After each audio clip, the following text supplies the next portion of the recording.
تو میرے بھائیوں جب بھی موقع ملے ضرور آیا کرو، جب بھی. اور جس نے حج نہیں کیا حج کی تیاری کرو.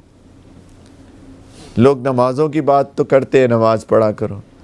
لوگ زکوٰۃ کی بات تو کرتے ہیں، زکوٰۃ دیا کرو. لوگ روزوں کی بات تو کرتے ہیں، روزے رکھا کرو. لیکن بہت زیادہ ترغیب حج پہ شاید نہیں ہوتی ہے. جس نے حج نہیں کیا میرے بھائیوں حج کی تیاری کرو.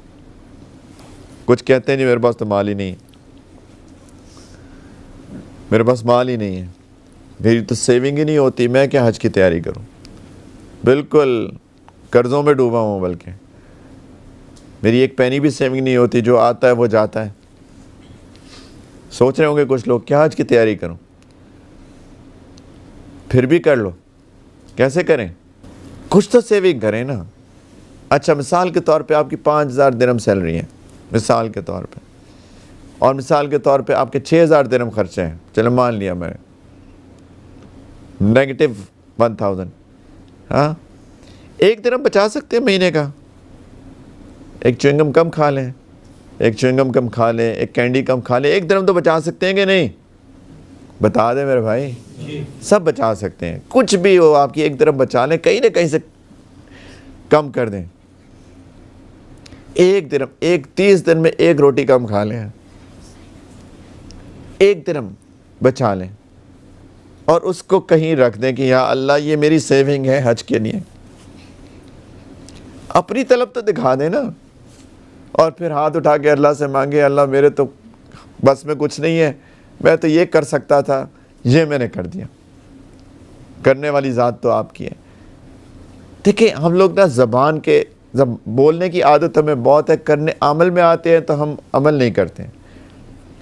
تو اللہ تعالیٰ کو صرف زبانی کلامی تو نہیں دکھانا، اللہ تعالیٰ کو عمل کر کے دکھانا ہے. اور پھر دیکھیں کیا ہوتا ہے. حضرت مولانا مفتی تقی صاحب دعوت برکاتہم انہوں نے ایک واقعہ بتایا کہ میری بہن جو تھی ان کے ایسی حالات تھے. مفتی تقی صاحب کی بڑی بہن، ان کے ایسی حالات تھے کہ ان کے پاس کچھ زیادہ نہیں تھا، ان کے شوہر کی آمدنی کم تھی، اخراجات زیادہ تھے. تو کہتی ہیں ایک دم میرے والد صاحب کے پاس گئیں، وہ حضرت مولانا مفتی شفیع صاحب رحمۃ اللہ علیہ کے پاس، اور کہا کہ جی میں حج پہ جانا چاہتی ہوں، وسائل نہیں، اب دعا کر دیں. تو کہتے ہیں دعا کر دو، تم نے کیا کیا؟ تو انہوں نے کہا کہ جی کچھ بھی نہیں کیا ہے ہی نہیں. تو انہوں نے کہا دیکھو زبانی بات نہیں ہوتی، کچھ کرو. یہ جو میں آپ کو بتا رہا ہوں یہ ادھر سے میں سیکھ کے بتا رہا ہوں. تو انہوں نے کہا کہ ایک اس وقت آنوں کے دور تھے، آنے ہوتے تھے، 1 روپے میں 16 آنے ہوتے تھے. تو کہتے 1 آنا ہی بچا لو مہینے کا، مجھے یاد نہیں کتنا، کہ کم از کم 1 آنا ہی بچا لو. ایک تھیلی رکھ لو، اس کے اندر ہر مہینے 1 آنا ڈال دیا کرو. یہ اللہ یہ میری سیونگ ہے، آگے کرنے والی ذات تو آپ کی ہے. تو کہتے ہیں کہ ان کی بات دل میں لگی تو وہ چلی گئی. کہتی ہیں اللہ کی شان کہ میری ہمشیرہ کا انتقال ہو گیا اور انہوں نے حج نہیں کیا. اور جب ان کی وراثت تقسیم ہونی تھی، جو بھی جمع پونجی ایون کپڑے بھی تو ملکیت ہوتے ہیں، بھی تو وراثت ہوتی ہے. لوگ سمجھتے ہیں کہ تو وراثت ہی نہیں ہے، یہ بھی وراثت ہے، انہیریٹنس ہے. تو کہتے ہیں جب ان کی چیزیں جمع کی تو ان کے سامان میں سے ایک تھیلی نکلی اور اس کے اوپر ایک لکھا ہوا تھا حج کے لیے. اور اس کے اندر مجھے یاد نہیں پڑتا کہ کیا انہوں نے فرمایا تھا مفتی تقی صاحب نے، لیکن شاید 60 کے قریب روپے تھے، اندازاً 60 روپے کے قریب. یعنی جمع کرتی رہی تقریباً 60 روپے بن چکے تھے اور ان کا انتقال ہو گیا، حج پہ نہیں گئے.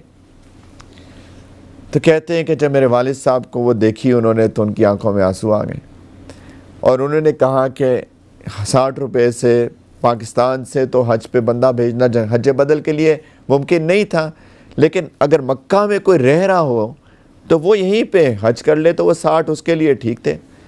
کیا 5 دن کا کھانا پینا ہی ہے نا صبح شام کا، اور تو کچھ نہیں تھا. وہ پیکیجز تو اس وقت ہوتے نہیں تھے، بس گئے وہاں پہ ٹھہر لیا، وہاں ٹھہر لیا، منی عرفات مزدلفہ منی، تو بس 5 دن کا کھانا پینا ہی تھا اور تو کوئی پیکیجز کا نہیں تھا. تو انہوں نے 60 روپے یہاں پہ کسی کو بھجوا دیے کہ جی ان کے لیے میری بیٹی کے لیے حج بدل کر لیں.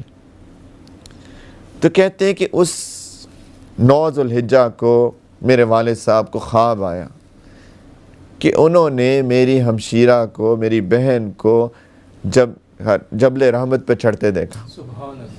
عرفات میں جو جبل رحمت ہے کہ وہ عرفات کے دن جبل رحمت میں موجود ہے.